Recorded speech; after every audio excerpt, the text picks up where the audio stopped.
வணக்கம். இந்த பதிவு திண்டுக்கல் பூட்டை பற்றியது. திண்டுக்கல் பூட்டு ஒரு விசேஷம் என்னென்னா, இது திண்டுக்கல்லில் மட்டும் அந்த சுற்றியுள்ள கிராமங்களில் மட்டும் இந்த பூட்டு தயாரிக்கிறாங்க. 2019 இதுக்கு அந்த புவிசார் குறியீடு கிடைச்சிருக்கு. இது ஒரு 150 வருட பாரம்பரியம் கொண்ட ஒரு தொழில். மிக பழைய கோயில்கள், அரசாங்க அலுவலகங்களில் இப்போ கூட திண்டுக்கல் பூட்டை தான் பயன்படுத்துகிறாங்க. அலிகர் யூபியில் இருக்குது. அந்த பூட்டை விட இதில் என்ன விசேஷம்னா, இது முழுக்க கையிலே செய்கிறது. அலிகரில் அவங்க மிஷினில் பண்ணுறாங்க. இது முழுக்க நம்ம திண்டுக்கல் பூட்டு கையிலே பண்ணுறது. ஒவ்வொரு பூட்டும் ஒரு யூனிக்காக இருக்கும். அதுதான் அதனுடைய சிறப்பே. ஒவ்வொரு பூட்டும் அதனுடைய டிசைன்லேயும் சரி, அதனுடைய சிஸ்டத்துலேயும் சரி ஒரு வித்தியாசமாக இருக்கும். அது கைவேலை அப்படிங்கிறதுனால பாரம்பரியமாக இந்த தொழில் இருக்கிறவங்க தான் அதை செய்கிறாங்க. ஒரு நாளைக்கு 3லேருந்து 5 பூட்டு வரை பண்ண முடியும், பார்த்துக்கோங்க. அதாவது ஒவ்வொரு தொழிலாளியும் ஒரு அக்கறை எடுத்து ஒரு திறனோடு செஞ்சால் தான் ஒரு பூட்டை செய்ய முடியும். பல விதமான பூட்டு வகைகள் இருக்குது. ஒன்று விசித்ரா அப்படின்ற பூட்டு. இதுக்கு திறக்கிறதுக்கே 3 சாவி வேணுமா. நேத்ரி அப்படிங்கிற பூட்டு 2 துவாரங்கள் இருக்குது, 2 கீவேர்டு இருக்கும் கன்ஃபியூஸ் பண்ணுறதுக்காக.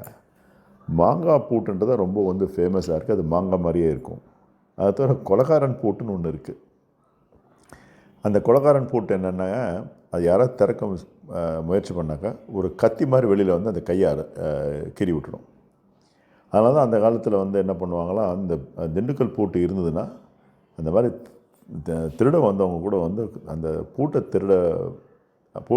ஓப்பன் பண்ண முயற்சிக்காமல் சோத்தியை அடித்து தான் உள்ளே வர்றதுக்கு முயற்சி பண்ணுவாங்க. அந்த பூட்டு இருந்த வரைக்கும் எந்த ஒரு திருட்டும் பெரும்பாலும் நடக்காமல் இருந்தது அப்படின்னு கூட இதை சொல்கிறாங்க.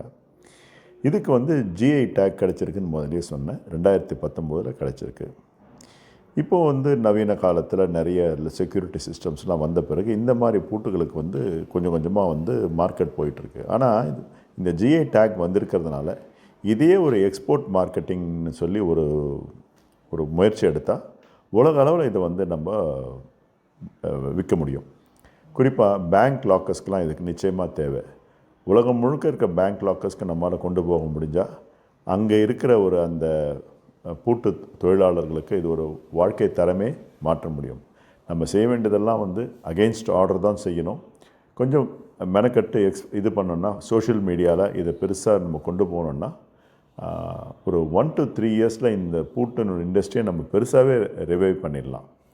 இதனுடைய HSN கோடு பார்த்திங்கன்னா 83 சாப்டரில் வருது. அகெயின்ஸ்ட் ஆர்டர், பேமெண்ட் வந்த பிறகு டிஸ்பேட்ச் பண்ணால் கூட போகிறோம். முதல்ல நம்ம டார்கெட் பண்ண வேண்டியது உலகம் முழுக்க இருக்கிற தமிழர்களை டார்கெட் பண்ணி முதல்ல ஆரம்பிக்கணும். கொஞ்சம் கொஞ்சமாக ஆரம்பித்தோன்னா இது இன்னும் கொஞ்சம் டிசைனில் இன்னும் கொஞ்சம் ரிசர்ச் பண்ணி டிசைன்ஸ் இன்னும் கொஞ்சம் மாற்றினோன்னா மார்க்கெட்டுக்கு தகுந்த மாதிரி கொண்டு போனோன்னா இது ஒரு பெரிய ஒரு மார்க்கெட்டை இந்த திண்டுக்கல் பூட்டு பெற முடியும். தேங்க்யூ.